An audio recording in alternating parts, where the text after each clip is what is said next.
c'est des pilotes en voiture. Les routiers sont sympas.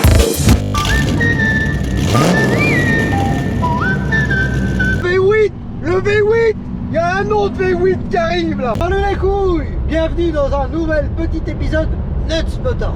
Aujourd'hui le sujet est un sujet qu'on me demande depuis un petit moment maintenant. C'est comment ça se passe si demain j'ai envie de m'acheter un camion comme toi et de kiffer ma vie avec, le restaurer sans ouvrir une boîte de transport. Est-ce que j'ai le droit? Comment faire? Ce que ça coûte? Voilà, aujourd'hui je t'explique tout ça. Le package complet de la passion, ma couille. Avant toute chose, déjà, est-ce que tu as le droit? Oui, ma couille, tu as le droit, tu peux te faire plaisir avec un petit camion, avec ou sans permis. Mais si tu veux t'en servir, ça serait mieux que tu aies le permis. Alors déjà, pour commencer, qu'est-ce qu'il te faut pour conduire un camion que tu te serais acheté pour toi? Ah, bon, alors, si ton but est d'acheter juste un tracteur et que tu ne veux pas acheter de remorque, juste le tracteur, juste le permis C suffit. Parce que dans le milieu de l'entreprise, tu conduiras jamais un tracteur si tu n'as pas le permis CE, parce que le but d'un tracteur c'est de tirer une remorque. Et là on est dans le contexte que tu as envie de te faire plaisir chez toi, tu veux te retaper un camion, que ce soit pour les rassos, faire ton petit tour le dimanche matin, enfin voilà, on part dans cette optique là. Donc déjà il te faut le permis C, avant toute chose. Après, une fois que tu as le permis C, la route du retour, voilà déjà, est-ce que je mets ma carte ou je mets pas ma carte dedans? Ça c'est une putain de bonne question. Et si c'est un camion à 10, comment je fais? Là, la réponse qui arrive va te plaire. Parce que moi aussi je me le suis posé à un moment donné quand je suis allé chercher Barnet. Bon, alors aussi, je tiens à remercier une personne tout en particulier qui m'a aidé aussi à préparer ce petit vlog, parce que je suis pas la sainte Bible, tu sais, je suis pas un livre ambulant, je sais pas tout, et il y a des choses, voilà, moi je transmets la passion et j'essaie de transmettre le savoir, mais il y a des choses que je ne sais pas. Donc voilà, je tiens à remercier une personne qui ne veut pas que je donne son nom, mais qui a la passion en lui, qui roule avec un série 4 gris qui est plutôt flambant, une personne qui dit, que dis-je, un acolyte plutôt, un camarade de comptoir, voilà, une personne avec qui j'apprécie lever le coude le soir au relais des deux chaises. Bon voilà, un paquet de gens ont reconnu le monsieur, mais j'ai pas dit ton nom, ma couille. Donc voilà, merci à lui, parce que toi, là, pour répondre à la question de si j'achète un camion pour moi, est-ce qu'il faut que je mette ma carte, c'est lui qui m'avait répondu à cette question. Et la réponse est, eh non, t'as pas besoin. Demain, tu vas t'acheter un camion à l'autre bout de la France, tu grimpes dedans, t'as pas de 10, t'as pas de 10, t'as pas ta carte, t'as pas ta carte, pas les couilles, voilà. Moi, c'est ce que j'ai fait quand je suis allé chercher Barnet. Il était à l'autre bout de la Bretagne, ça m'a pris 5 heures pour le ramener. Bon, en vrai, on s'est arrêté avec le collègue, on s'est arrêté pour manger un bout. Mais en vrai, je pouvais faire mes 5 heures. J'ai pas fait 40, si, on a dû faire 45, enfin bref, on s'en branle. Tu peux traverser la France d'un bout à l'autre, sans carte, sans disque. Après, un conseil que je te donne, mais quand, si c'est un disque, mets un disque dedans. Parce que, va pas mettre ta carte par contre si t'es chauffeur, mais si c'est un disque, mets un disque. Parce que la maréchaussée, quand t'arrêtes, bon, ils se diront, bon, ok, bon, il est sérieux aussi, quoi, il fait pas le con. Enfin bref, tu sais pas sur qui tu peux tomber, il y en a qui le savent, il y en a qui le savent pas forcément peut-être. Et voilà, si t'en as un disque, en vrai, un disque dedans, ça mange pas de pain. Et puis eux, ils voient que voilà, t'es pas là à faire, ça fait pas 48 heures que tu roules avec le camion, et puis je pense que ça peut éviter des emmerdes. Enfin bref, moi jusqu'à maintenant, ça n'est jamais arrivé. Donc voilà, donc pour répondre déjà à cette première question, à ces deux premières questions, il faut le permis C et pas besoin de carte conducteur pour aller ramener ton camion. Voilà, donc déjà, ça se présente plutôt pas mal, j'ai envie de te dire. Deuxième point, là on reviendra après sur la carte, parce qu'il y a des petites choses à savoir quand même, parce que tu peux pas faire tout et n'importe quoi quand même. Mais bon, là on va faire dans l'ordre, comme si tu allais chercher deux camions. L'assurance. Alors l'assurance, là c'est un petit peu plus relou. Moi, dès que j'ai voulu l'acheter, j'ai dit au type, envoie-moi une photo de la carte grise pour que je puisse l'assurer pour le retour. Bon, là, à ma grande surprise, mon assurance m'a dit, non, on fait pas ça. Ah, j'ai dit, non mais attendez, j'ouvre pas une boîte de société de transport, j'achète juste ce véhicule, c'est pour le retaper, voilà, assurez-le-moi comme un gros utilitaire en fait. Elle dit, non, non, non, non, non. Nous, le groupe lourd, on le fait pas, même si c'est pour un usage particulier, on le fait pas. Bon, alors là, ça commence à être relou. J'ai trouvé une assurance qui a bien voulu m'assurer. Par contre, à condition que ça reste pour des fins privé et non dans le but de créer une société. Parce qu'après, du coup, ça serait différent. Ils ont bien voulu m'assurer, mais en fait, en gros, ça a été de la dépanne. Ils m'ont dit, bon, on te l'assure tant de temps. Après, soit vous passez en société, soit, oui, j'ai pas encore fait la carte grise de Barnet. Voilà, on va y venir après, parce que ça a son importance. Donc, soit en gros, voilà, le groupe lourd, c'est carré. Moi, ce qui s'est passé, c'est que Barnet, la carte grise, je ne l'ai pas fait à mon nom, parce qu'il y en a pour, si je te dis pas de conneries, il y en a pour 2000 balles, je crois, un truc comme ça, ou 1600 euros. Et bah moi, vu que j'ai le but de créer ma société de transport, le camion, il va être à la société de transport. Donc je veux pas faire la carte grise tout de suite maintenant à mon nom, genre bonjour, je la mets à mon nom 2000 euros, et puis le jour où il est à mon entreprise, ah bah tiens, je la refais au nom de ma société. À un moment donné, bon, tu vois ce que je veux dire, si on peut faire des économies en attendant un petit peu. Donc là, pour l'instant, Barnet, la carte grise est pas encore faite, parce que ma société n'est pas encore créée. Mais bon, à côté de ça, je suis en train de le restaurer, il est pas roulant, donc ça va, hein, me jugez pas, voilà. Bon, une fois que... Donc voilà, l'assurance a bien voulu m'assurer, à condition que ce soit un certain délai. Au bout d'un moment, il va falloir que soit je le mette à mon nom, soit que je le mette au nom d'une société, mais il va falloir que je le décide. Donc voilà, en termes de coût, une assurance pour un camion comme ça, si tu, moi le prix, je vais te dire le prix que ça me coûte, c'est 80 euros par mois. À 80 euros par mois, t'es pas en tout risque de souvenir, j'ai juste le brise-glace dedans.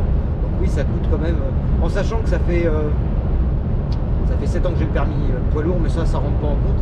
J'ai le permis depuis mes 18 ans, donc le permis, ça fait... je suis pas à la mathématique aujourd'hui. Ben, ça fait 14 ans que j'ai le permis, voilà. Donc...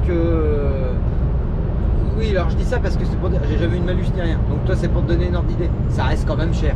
Donc 80 euros par mois. Voilà, c'est le prix que ça te coûte pour assurer un camion si demain tu veux t'en acheter un. Après, pour revenir à l'ami en question que je parlais tout à l'heure, si tu pars dans un délire vraiment à te faire un vrai camion, qu'à la fin tu veux le faire expertiser, et puis que après tu veux vraiment une assurance en cohérence avec l'équipement et l'état vraiment fini de ton camion, là il faut que tu dépêches un expert qui va te donner la valeur de ton camion. Et par contre l'assurance, ils vont t'aligner en face, donc ça sera, je pense, plus cher.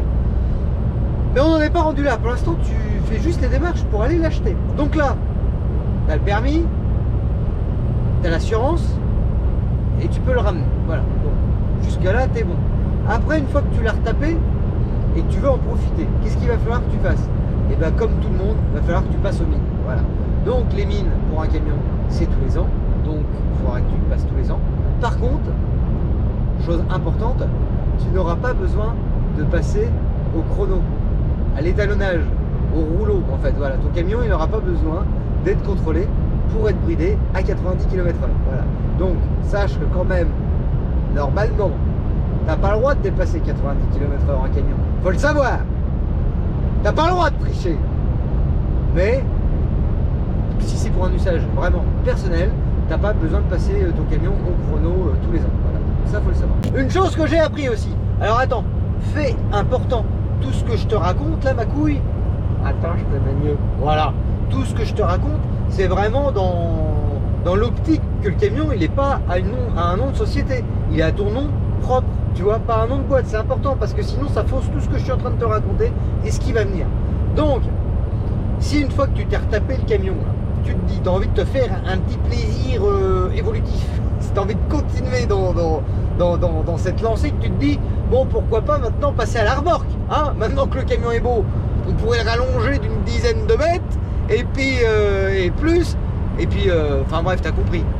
Une fois que tu as le camion, est-ce que tu peux t'acheter une remorque? Alors déjà, oui, tu peux t'acheter une remorque, et toujours dans l'éventualité que tu mettes cette remorque à ton nom propre et pas au nom d'une société, tu vas pouvoir faire les choses suivantes. Déjà, moi, tu sais, c'est le délire de ma remorque là, que je suis en train de le motoron. Bah, le but à un moment donné, c'est que j'aimerais pouvoir voyager partout avec. Voilà. Donc, admettons, tu prends une remorque que tu vas accrocher derrière un camion pour voyager après. Admettons, tu as des envies de voyage. Bon, tu l'achètes, tu la mets à ton nom, et là c'est pareil. T'es pas soumis à la RSE. Tu peux rouler non-stop. Pas rouler non-stop, c'est pas, à un moment donné, c'est pas sérieux. Il faut faire des pauses. Mais tu peux rouler sans disque, sans carte, sans rien. Voilà, il faut le savoir aussi. Donc, pour tous les mecs, moi, il y a une question que je me suis posée très longtemps. et que la Clipping Crew, c'était l'équipe de drift qu'on avait au tout départ, avant Nuts Motors, avant même que j'attaque le projet de la Mustang de drift. À la base, on était 8, et sur les 8, on était 6 chauffeurs poids lourds. Et on se posait la question, parce que ça en fait des remorques, des camions et tout pour tirer 6 voitures de course. Pourquoi on louerait pas, ou pourquoi on n'achèterait pas un camion, mais avec un système du coup porte-voiture, enfin pour emmener toutes les voitures. Et on allait voir notre chef, notre patron, personne n'a trop su nous dire. Il disait oui, moi à l'époque quand je tirais les bécanes de course le week-end, c'était des disques, alors tu sais, enfin voilà, t'as compris, hein, c'était pas la carte. Nous là, ce qui nous faisait peur, c'est si admettons on se met à faire ça, on met la carte dans le chrono, bah, ça te fausse tout. Ta pause du week-end, c'est flingué. Donc il y en a qui commençaient à nous dire oui, mais si tu as une association, faut que tu fasses une dérogation. Là on s'est dit mais putain merde, c'est vraiment un bordel en fait. Mais en fait non, tout simplement si ton camion a ton nom propre et que la remorque aussi, tu peux faire du transport. Mais il faut vraiment que tout soit ça soit du transport privé, mais pas pour une société de transport privé, pour toi-même. Voilà, c'est très important. Donc en faisant ça, tu peux rouler sans carte et sans disque. Donc en gros, demain, tu achètes un camion à carte, tu as une association, je sais pas, pilote de moto de course, ou bref, ce que tu veux, et bah tu peux emmener tes affaires sur circuit sans niquer ta coupure du week-end, voilà, ta coupure hebdomadaire. Voilà, c'est important de le savoir, parce que ça, putain, il n'y a pas grand monde qu'on su me répondre. Par contre, attention ma couille, si admettons tu as une semi, et puis qu'il y a Jean-Marie qui te dit écoute ma couille, tu peux pas me ramener là-bas, passer à la cave là-bas, j'ai fait une commande chez le grossiste, j'ai commandé 2 palettes de pinards, tu pourrais pas me ramener ça? Ou tu sais autrement. Et il y a Roger qui m'a dit que tu passais pas loin de son champ avec ta benne, hein? Est-ce que tu pourrais me ramener des cailloux parce que je suis en train de faire le terrassement de mon allée, hein? Et puis là on m'a ramené la mini-pelle, ça serait sympa que tu me ramènes les cailloux. Ça ma couille t'as pas droit, c'est du transport pour compte d'autrui, il te faut la capacité de transport, pour ça il te faut une carte. Il te faut... Enfin voilà, après, en vrai, ça par contre, ne le fais pas. Parce que là, tu te fais gueuler, ma couille, t'es mort. Voilà, ça, t'as le droit de tirer ton camion, ta remorque, pour emmener tes choses à toi. Et pas pour faire du commerce. Voilà, c'est important, il fallait que je le dise quand même. Donc, tu peux faire plein de choses en vrai. C'est quand même bien gaulé. Parce que c'est quand même un kiff, tu te dis... En fait, tu peux t'en servir comme une voiture. C'est ça, voilà, on va résumer. Si c'est à ton nom, tu peux t'en servir comme une voiture, voilà, tout simplement. Une voiture sacrément gourmande, ma couille, parce qu'à 40 litres au 100, je te garantis que l'autre, il a une descente, là, j'aimerais pas la remonter en vélo. Hein. Pour faire simple, hormis que tout coûte cher, que ce soit la consommation, que ce soit les pneus, que ce soit la totalité. Un camion, en soi, c'est pas très cher, c'est tout le reste qui va autour qui coûte très cher. Et bah, en soi, si ça t'inquiète pas, tu peux te faire plaisir comme si tu te restaures une voiture, tout simplement. Après, tu pourras en profiter de la même manière. Le seul truc, c'est que bon, niveau du voisinage, tu risques de prendre des réflexions dans la gueule. Niveau de l'urbanisme aussi, tu peux aussi en prendre plein la gueule. Pour le garer, c'est compliqué. Enfin voilà, acheter un camion, c'est quand même, t'achètes de l'eau d'emmerde qui va avec. Mais bon, quand on aime ça. Voilà, vous étiez beaucoup à vous poser ces questions-là. J'espère que j'ai fait le tour. Pareil, hein, la remorque, oui, parce que c'est très important de savoir que tout coûte cher. Parce que le camion... Même à l'achat, ça a quand même un coût relatif. Hein. La remorque, c'est pareil. Ce qu'il faut savoir aussi, c'est que la remorque, elle aussi, il faudra que tu la passes au contrôle technique, comme le camion. C'est un véhicule qui a une carte grise. Donc c'est pour ça que je te disais aussi que c'était important que la carte grise de la remorque soit ton nom. Donc un contrôle technique, c'est pas le même prix que pour une voiture non plus. À confirmer aussi en fonction des centres, mais il me semble que la remorque, c'est dans les 92 €. Et je crois que le camion, c'est dans les 120. Voilà, je peux pas encore te dire réellement parce que Barnet, il est pas encore passé. Moi je l'ai acheté, en fait il l'avait, il était en cours de validité. Parce que quand tu achètes et que tu vends, c'est pareil, il faut que ça aille moins de 6 mois. En fait quand tu l'achètes, même au niveau des papiers de vente, c'est comme quand tu achètes à... Alors moi le camion j'ai acheté un particulier, pour ceux qui n'avaient pas suivi l'histoire, c'était un forain en fait qui avait ce camion. Donc il était à son nom propre. Mais c'est une bonne question ça, quand tu achètes une société, comment ça se passe? Je pense que ça se passe pareil. Mais voilà, donc en gros, pour faire simple, souvent on dit en France, machin, la passion c'est compliqué. Et de plus en plus, hein, le sport auto, en vrai en ce moment on voit ce qui se passe. Mais avec un camion, tu peux encore arriver à te faire plaisir et tu peux encore arriver à en profiter quand même le week-end. C'est pour ça que tu vois qu'il y a des meetings organisés le week-end et qu'il y a des camions qui se déplacent. C'est pas parce que légalement, tu as le droit. Je pense pas qu'il y ait des boutiques où les patrons ils laisseraient partir leur camion avec les mecs, allez vas-y roule, si t'avais pas le droit. Parce que les amendes en camion, c'est salé. Hein. Voilà, c'est pas le même prix qu'avec une voiture. Et enfin voilà, les gens ils font pas les fous non plus. C'est pareil quand je te disais les régules de vitesse, vu que ça passe pas au rouleau. C'est pour ça que des fois tu vois des mecs, bah, tu sais genre les mecs qui transportent soit des voitures des courses ou des chevaux. Enfin tu sais quand tu vois, c'est vraiment un truc, tu sais, un camion d'un particulier. Tu sais, des fois tu vois il te dépasse. Oui bon bah tu comprends pourquoi maintenant. Voilà. Bon, sur ce ma couille, j'espère t'avoir éclairé sur ce petit sujet. J'espère qu'on a fait le tour. J'ai peur d'en avoir oublié. Mais non, je pense que là je pense que tu es prêt à te faire un vrai kiff, toi, et d'aller commencer à scruter sur les sites de vente en ligne pour t'acheter le camion de tes rêves. Sur ce, ma couille, je te dis à lundi prochain 19h pour un prochain épisode. Voilà. Pour un prochain épisode de Nuts Motors, voilà. Pense à t'abonner. Bientôt 100 000. Bah bientôt c'est relatif ma couille, hein. Voilà. Allez, à lundi prochain. Ciao. Aïe aïe aïe ma couille. J'ai failli partir trop vite. J'ai encore un truc à te proposer. Voilà. Un défi plutôt. Vous le voyez pas vous, mais depuis le début des vlogs, t'as la bougeante un peu, tu trembles, arrête, qu'est-ce qui se passe? Depuis le début des vlogs, en fait, avec deux potes, on joue à un jeu. Vous le voyez pas, mais en fait, ça a des défis. Ils me donnent 2 mots à chaque fois que je dois caser dans le vlog qui suit. Là, ce coup-ci, c'était les 2 mots, c'était package et vélo. Mission accomplie, ma couille. Voilà. J'en connais encore un qui risque de boire l'apéro gratis ce week-end. Je me disais, pourquoi pas s'amuser de ça avec vous. Donc, voilà comment on va procéder. Dans les commentaires, à la fin de ce vlog, ne clique pas tout de suite sur fermer ma couille, je t'explique, va pas trop vite. Je prendrai les 3 premiers commentaires où il y aura juste un mot. Et ces mots, mon but, ce sera de les recaser dans le vlog suivant, dans le prochain vlog. Donc voilà. Je vous expliquerai pas comment que ça marche hein, sur tous les vlogs, là maintenant vous le savez. Si vous voulez participer à ça, ça peut être marrant. Voilà. Bon, et puis... Alors par contre, un mot, pas une phrase. Je vais pas non plus caser des poésies, ma couille, dans les vlogs, sinon on va plus s'en sortir. Voilà. Non, parce que les autres là-bas, ils ont commencé à essayer. Non, juste des mots. Bon, et puis sur ce, moi, avec cette vaillante idée qui va révolutionner le monde, ou pas, voilà.